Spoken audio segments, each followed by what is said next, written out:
There is a humanitarian crisis brewing in the Gaza Strip, and everyone is quick to blame Israel, despite Israel being the only country in history to allow food and aid trucks to its enemy during wartime.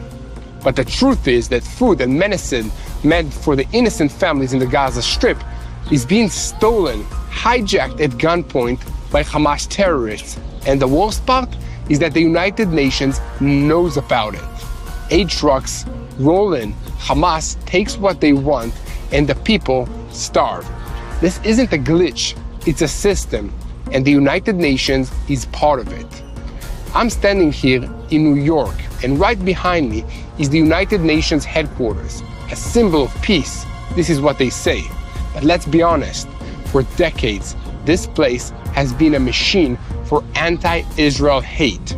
They've passed more resolutions against Israel than against any other country on earth. They've protected terror groups, whitewashed crimes, and now their own employees have been caught working for Hamas, which is a terrorist organization. The United Nations has spent years attacking the only democracy in the Middle East while turning a blind eye to murder, rockets, and terror tunnels. Today, we're diving deep into the United Nations, its history, its corruption, its dangerous alliance with Hamas. We're going to show you what they don't want you to know. But before we do that, make sure to hit like, hit subscribe, and help us get the truth out.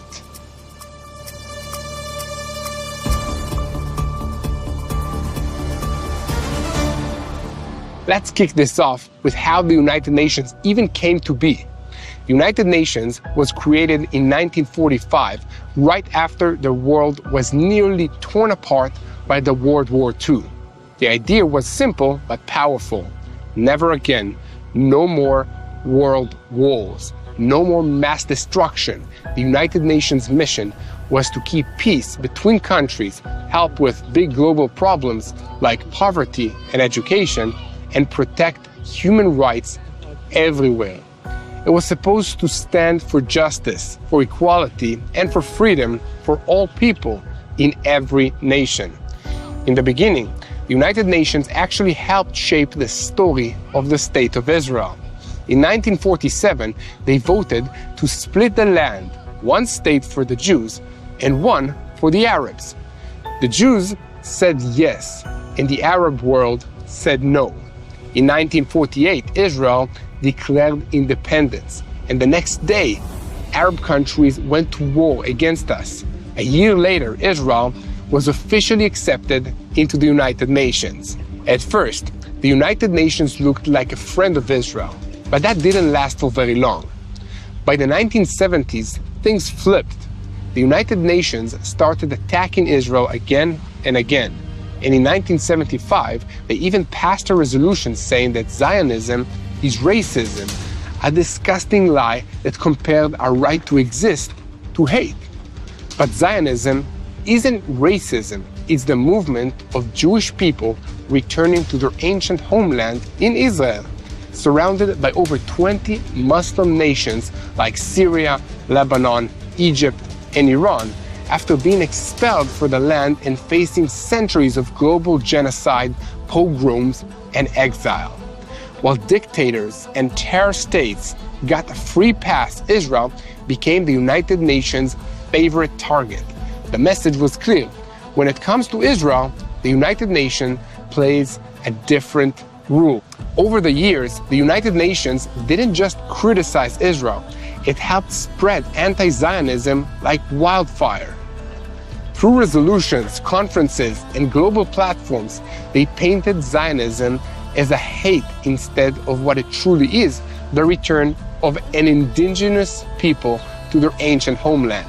They gave a stage to terror-supporting regimes, while Israel, which is a democracy defending itself against rockets and terror, was treated as the villain. From the halls of the United Nations to classrooms funded by the United Nations agencies, the idea that Israel is the root of all evil took hold. And sadly, that lie still echoes around the world today.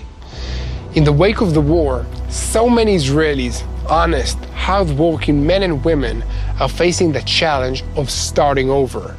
Their shops were closed, their income stopped, and now they're doing whatever they can to rebuild their lives, their businesses, and their communities. That's exactly what Artza was built to support. Through its subscription boxes, Artza sources handmade goods directly from small businesses all across Israel. So each purchase means real help, steady income for people trying to move forward. From artisans to family-run bakeries, every box tells a story of resilience. So guys, do you want to be part of that story? Go to www.artzabox.com/TBNIL and use the code TBNIL to get a 10% discount on your subscription. Again, that's www.artzabox.com/TBNIL. This is a small action with a big impact. You get a piece of Israel to your house, and you also help the small businesses of Israel rebuild during this hard time. Let's talk about the United Nations double standard, because it's not just real, it's really insane. Since 2015, the United Nations General Assembly passed 140 resolutions against Israel and only 68 against every other country combined. In 2022 alone, 15 against Israel and just 13 for the entire rest of the world. China throws over 1 million Uyghur Muslims into camps, 0 resolutions. Saudi Arabia bombs Yemen into one of the worst humanitarian crises ever, barely a whisper. Myanmar slaughters and burns entire villages, just a few vague statements. Venezuela starves its people and jails dissenters. Silence. In North Korea, Iran, Syria, maybe 1 or 2 resolutions max. Meanwhile, Israel, a tiny democracy under constant threats, gets hammered again and again and again. And it's not just the General Assembly. The United Nations Human Rights Council has a permanent agenda item number 7 just for Israel. No other country gets that kind of treatment, not even genocidal regimes. The United Nations has held more emergency sessions about Israel than on Syria's civil war, where hundreds of thousands were killed. Think about it. Just think about it, guys. Even former United Nations chief Ban Ki-moon admitted it's saying that the United Nations obsession with Israel has hurt its credibility. This isn't human rights. This is political theater, and Israel is judged by a different standard. Always. Now let's talk about UNRWA, the United Nations agency that runs schools and services for Palestinians. Sounds helpful, right? But here's the truth. UNRWA is teaching kids who hate Israel. Textbooks used in UNRWA schools have been found to glorify terrorism, erase Israel from the map, and demonize Jews. We're talking about lessons praising martyrdom, calling peace a weakness, and showing cities like Tel Aviv as Palestine. A watchdog group found that some materials promote jihad and anti-Semitism right under the United Nations nose. When exposed, UNRWA claimed it was all a mistake, but kept the same materials off the websites, but left them inside the classrooms. Even the United States and the EU have warned this has to stop. But Israel's been saying it for years now. You can't preach peace while schooling kids into hate. And that brings us to today. This horrific war that Israel has faced since Hamas brutally attacked on October 7, 2023, while the world saw the murder of 1,200 Israelis and the kidnapping of hundreds more, the United Nations did not stand with the victims. Instead, it showed Israel a cold shoulder. Just weeks after the massacre, United Nations Secretary General Antonio Guterres said that the attacks did not happen in a vacuum. For grieving families in Israel, this felt like a kick in the stomach, taking no responsibility for the horrific atrocities that Israel and its people endured, the torture, the destruction, the sexual harassment, and the murder of women, children, and also the elderly. There are no excuses for such human savagery. Israel's ambassador to the United Nations called for Guterres to resign, and this was just the start. Since Hamas's brutal massacre on October 7th, the world expected the United Nations to stand by Israel, rights to defend itself. Instead, what we saw was silence, denial, and double standards. The United Nations General Assembly couldn't even pass a basic resolution condemning Hamas for the worst attack on Jews since the Holocaust. Canada tried to get the United Nations to condemn Hamas and demand that the hostages be freed. It failed. But just days later, 121 countries voted to slam Israel with a ceasefire. No mention of Hamas, no mention of hostages, nothing. In December, 153 countries did it again. Hamas literally cheered the United Nations was doing their job for them. Then, in June 2025, the United Nations Security Council pushed a permanent ceasefire, and only the United States blocked it, because once again, not a single word about Hamas. Israel called it what it is, not peace, but terrorism. Soon after, Israel cut ties with the UN Human Rights Council. After years of lies, bias, and ignoring terror, it was enough. And it kept getting worse. United Nations agencies pushed Hamas propaganda as fact. OCHA blindly used death tolls from Hamas's own health ministry, blaming Israel and ignoring that Hamas hides in hospitals, in schools, and in homes of ordinary Palestinians in Gaza. And another United Nations group warned of famine, but Israel found major holes in the report. Fake sources, no context, just pure spin. Still, the world believed it. Even the ICC, the International Criminal Court. Then came the punch to the gut. In June 2024, the United Nations blacklisted the IDF, Israel's army, next to ISIS and next to the Taliban. Why? Palestinian kids killed in the war. But no mention of Hamas fires rockets from schools, stores weapons under playgrounds, and using children and civilians as human shields, which I've seen personally in the Gaza Strip. They hope to gain the world's sympathy, I guess. But this wasn't just unfair, it was insane. On October 7th, Israeli women were sexually assaulted, mutilated, and murdered. But the United Nations Women said almost nothing. Their focus was solely on Palestinian women. Israel formally protested this silence, and the agency meant to protect all women had completely ignored the Israeli victims. Now, let's talk about the most damning piece of all, UNRWA, the United Nations aid agency in Gaza. Israel found evidence that dozens of UNRWA employees supported or even participated in Hamas's attacks. 9 were fired, but Israel gave the United Nations info on over 100 staff tied to terror groups. The United Nations ignored most of it.